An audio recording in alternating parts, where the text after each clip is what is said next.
Shalom. It is 10 o'clock on Tuesday morning and I have already been hard at work today. Let me just show you what I got done today. These trees were pushing out limbs out in my mowing path, and so yeah, they got a haircut. The trees got a haircut. I also discovered we've got some poison ivy growing up this tree right here that we're going to have to take care of. Some right here on the ground. Leaves of 3, let them be. And these kind of, you can see that the two opposing leaves kind of look like mittens, and that's a good way to identify poison ivy. But as you can see with this leaflet, it doesn't always look like that, but you can at least find one on the plant, sometimes more than one, that have that little notch cut in there. There's also some right here, bam, and right there, and right there. So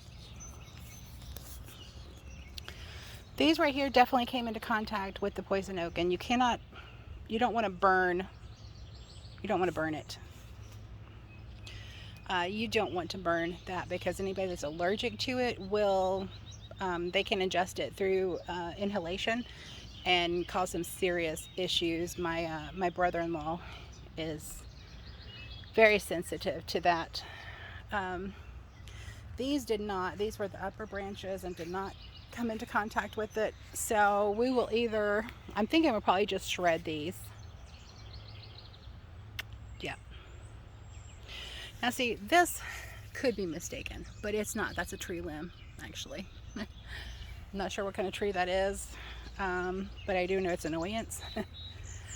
What we're thinking about doing is taking all these trees out that's on this side of the property, on this side of the fence, and planting some evergreens along here. I also cleaned up some bits on this tree right here, and they're in that bucket right there. We're not going to compost them or burn them because I don't even want the ashes in my garden.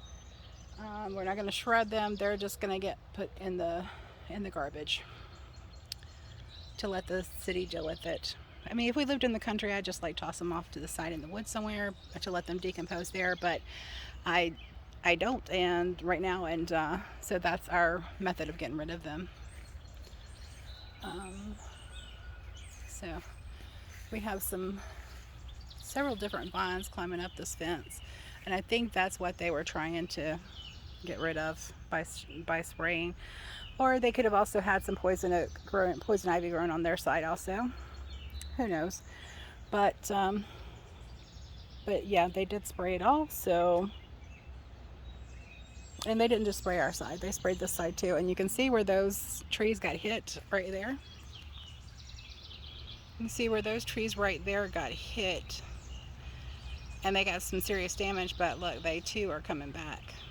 But that's exactly what my Chester blackberry looked like. So that's the perils of living in the city. So I've got something else I did in the front I will take you to show you right now. As you can see right here, I got into a fight with the rose bush this morning. It's out on both hands, but it did not win. I did. I got this trellis put up for the other climbing rose. Now I have a matching set. But those roses smell so divine, and I accidentally broke one off. I have it in some rooting powder. It's getting ready to put on its second flush of, look, well, one did escape me right there. I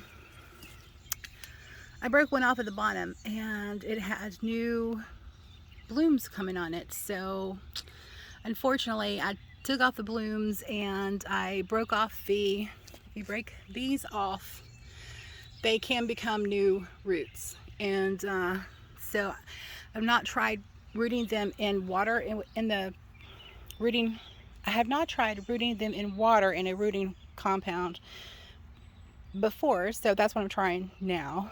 And I'll show you a clip of that in here in a second. I hate that crabgrass. That stuff grows everywhere and it's so hard to get rid of.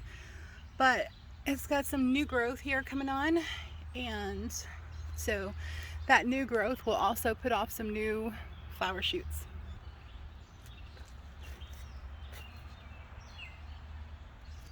Okay, so this is the rooting compound in water with the roses, and what I did is I just trimmed them off,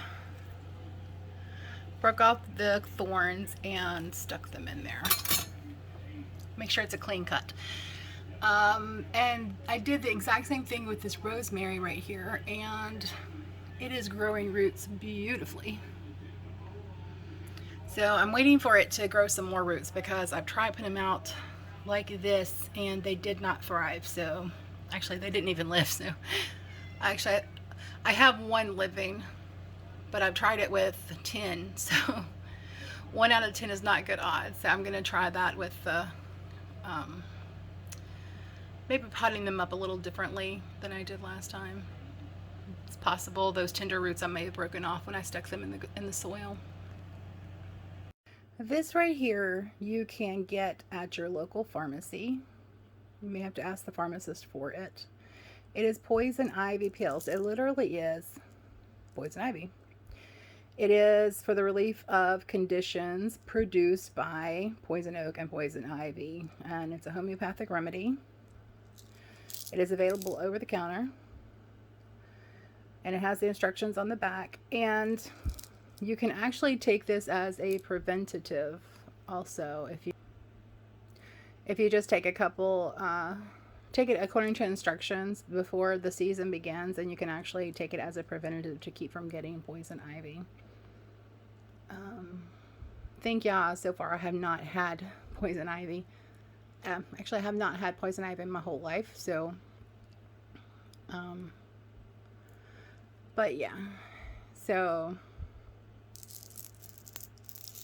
they're just little tiny sugar pills that have been laced with poison ivy, and the Ruth toxidendron, that is the ingredient. That's what it is.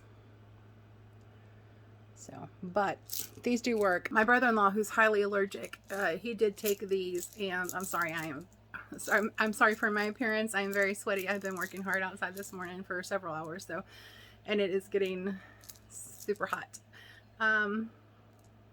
So these actually do work. My brother-in-law, who is highly allergic, he did start taking them, and he uses these to keep from getting poison ivy. He still does not burn the poison ivy though, but yeah, these do work. So if you want to give that a try. Okay, so I am not a doctor. I am not a medical professional, and because people will sue you today for the drop of a hat just because they get the whim to do so, I'm just putting a disclaimer in there. Take my advice. It's on you. Your body, your choice, not mine. I'll tell you what I do, what I use, and how it works for me. It's your body, it's your choice. Whatever you do is your choice, and take responsibility for it. You know what? That's just the adult thing to do, and so many people today are not adulting. And I'm going to sign off now before that turns into a full-fledged rant. So Yah bless you and keep you and give you shalom. Until next time, God bless.